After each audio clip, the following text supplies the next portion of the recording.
Do you like a martini? I love martinis. My wife loves them even more, but I do love martinis. What's your go-to martini?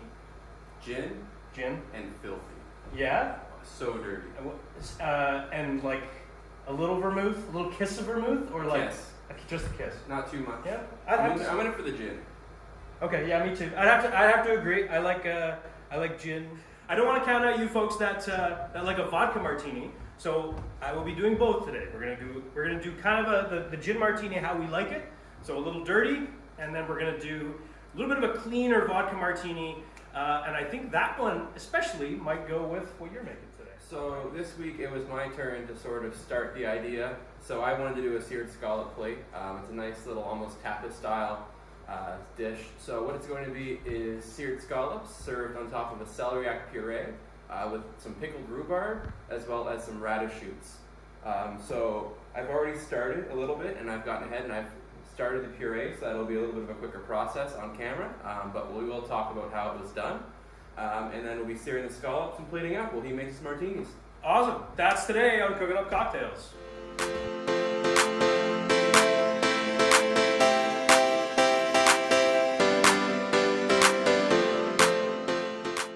All right, guys, welcome back. I'm Cam of Cam's Coastal Catering. This is Brad from the Cocktail Lab / Ironworks Distillery.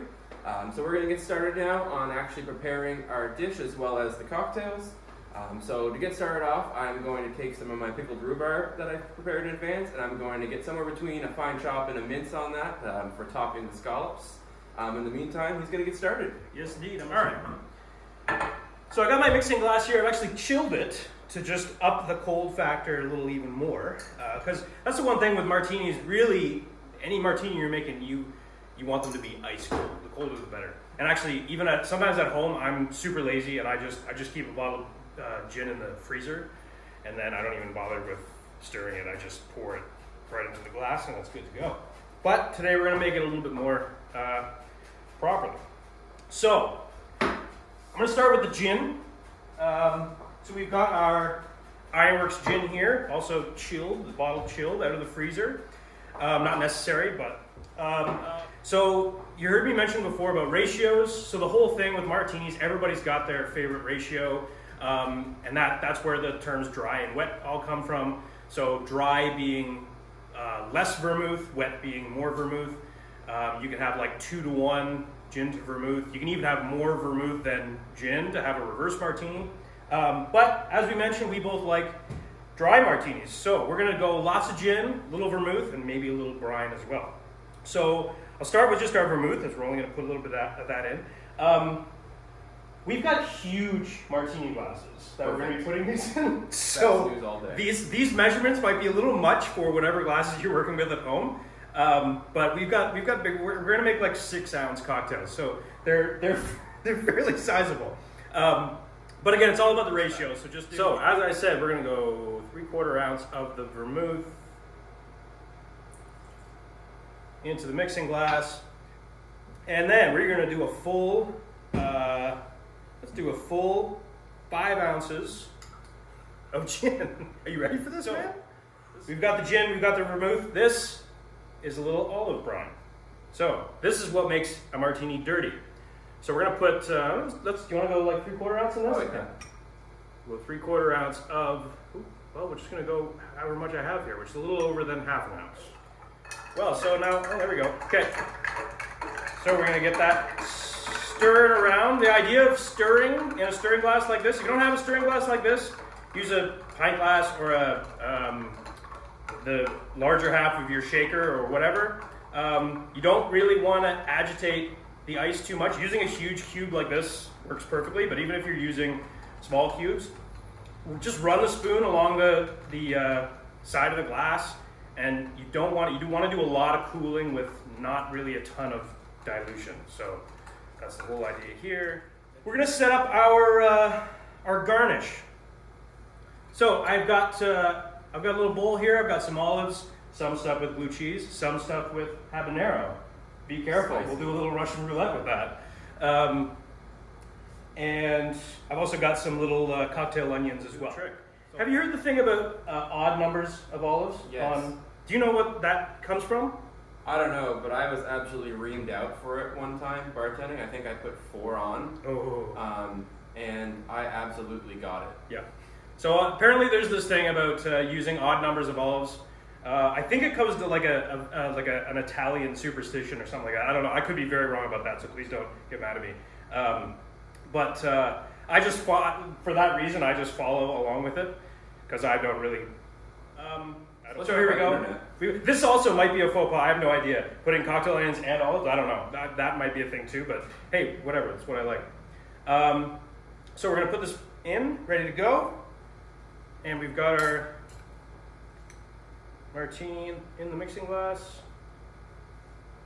and we're just gonna put it right. It's usually that being like nice and cloudy like that. That's usually the sign that you've got kind of a dirtier martini. Because if you don't put anything like olive brine or anything like that, usually martinis are like crystal clear. When we do the vodka one, it's gonna be more like that, like a lot clearer. But that right there is a beautiful looking dirty martini. Going for the first. Oh yeah. Yeah. Oh yeah. Alrighty, well he gives it a try. So we're gonna get started on my end by doing our puree. So like I said, I've had the mixture already simmering away, it's ready now. So what it was is I have in there 1 head of celeriac, which I roasted lightly with some garlic in the oven. I love celeriac, man, love it. Also known as celery root. It's a relative to the celery stalks that you know from the store, but it's actually not quite the exact same species. It's grown specifically for the bulb, which can be confusing because it's called celery root. But so that's in here with a cup of heavy cream as well as butter and the garlic, a little bit of salt and pepper. So I've got a high-speed blender here with a lot of power. So fortunately, this will be able to make it perfectly smooth for me. However, if you do not, I just recommend passing it through a strainer if you think it might be a little chunky, if that's to your preference. So now I'm going to give this a little blend. I've let the cream cook down to about 25% of what it started with to make a nice rich cream. If it ends up being too thick, you can just add a little more whipping cream as you go. Okay, well, I just have to give these scallops a quick little sear, and then I'll be ready to plate up. Okay. Our puree's looking nice over there. It's ready to go.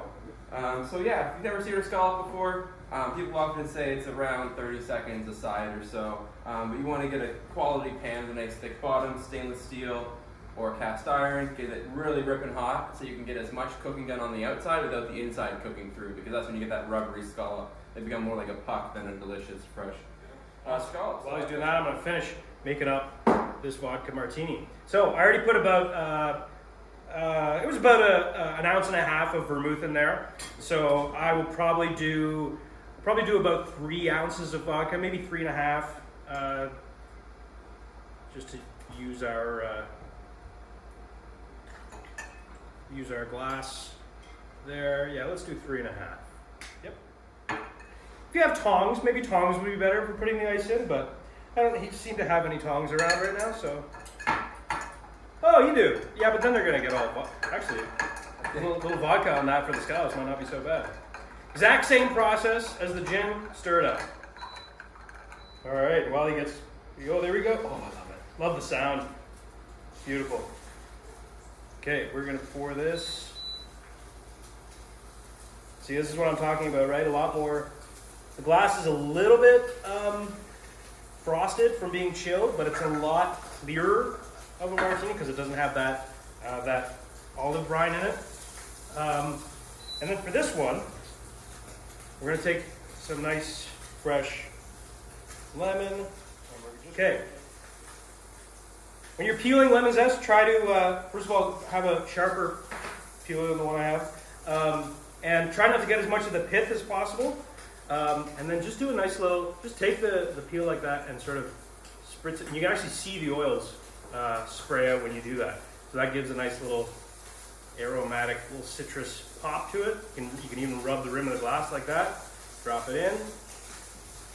And then I'm going to finish this. This is Cocktail Lab Spiced Apple Bitters. This is one of our 2 bitter flavors we have right now. This one's a nice, gives that nice familiar flavor of apple, and then it's got that added nice sort of cinnamon clove spice.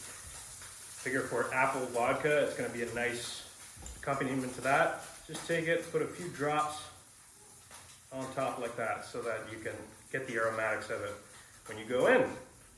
So another option also, which you'll see some chefs do, is you can sear just the one side instead. It allows you to get a really nice hard sear on it without overcooking it if you're looking for even more crispness or caramelized flavor. I like to go for the classic sear both sides, but usually you're going to want to sear the first side pretty hard, and then the second one you can kind of just go based on when you think the scallops are cooked to your likeness, because you always want to have that presentation side first. These are all released now. They're looking nice on both sides. I don't know about you, but I like my scallops just barely. Absolutely. Alrighty, let's do it. Okay, so we're just going to place our scallops directly in that celery root puree. Look at how beautiful. Now we're going to take our pickled rhubarb that we've minced up. Put a little dollop on top of each one. This is going to give a nice little acidity. The reason why pickled rhubarb is so delicious is because that natural tartness that rhubarb has stops you from being able to taste the amazing flavor of it, I find. But when you pickle it, the sugar that you add, if you do a little bit of a sweet pickle, will draw out all your flavor. And all of a sudden you can actually taste the rhubarb. So it's something I love to do for dishes, as it's something a little different, because everyone knows that they love their pickled red onions, but anything pickled is good. And then one last step. And I'm going to take a little bit of the brine itself, actually, and just give it a little drizzle over the top to add some acidity, because you're going to get a lot of sweetness and richness between the puree and the scallops. Add a little bit in there too. And Let's make it even more dirty. Beautiful. All right.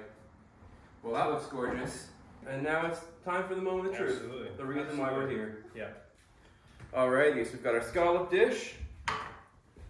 We've got a couple martinis, but we're going to focus on the vodka one. So here's the real question: are we going scallops first, then vodka, or vodka then scallops? I'm gonna do vodka then scallops. I was thinking the same thing. Yeah. Please. Okay, Please, chef. that's nice. Still a gin guy though. All right, let's try to get a bite. See if we can make sure we get everything in here.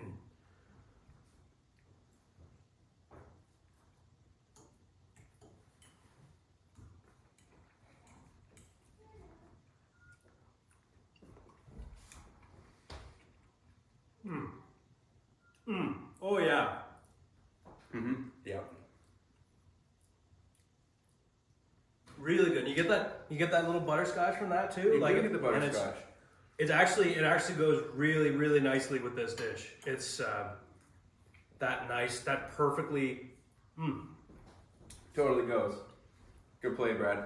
Good The call. perfect caramelization on the scallops. So thank you everyone for checking back in with us. This is 2 down. I'm looking forward to next time. Are we going to talk what we're going to figure out next time, or we want to leave that for a surprise? I don't. Well, I mean, I was thinking. So, do we have one here? We have one here.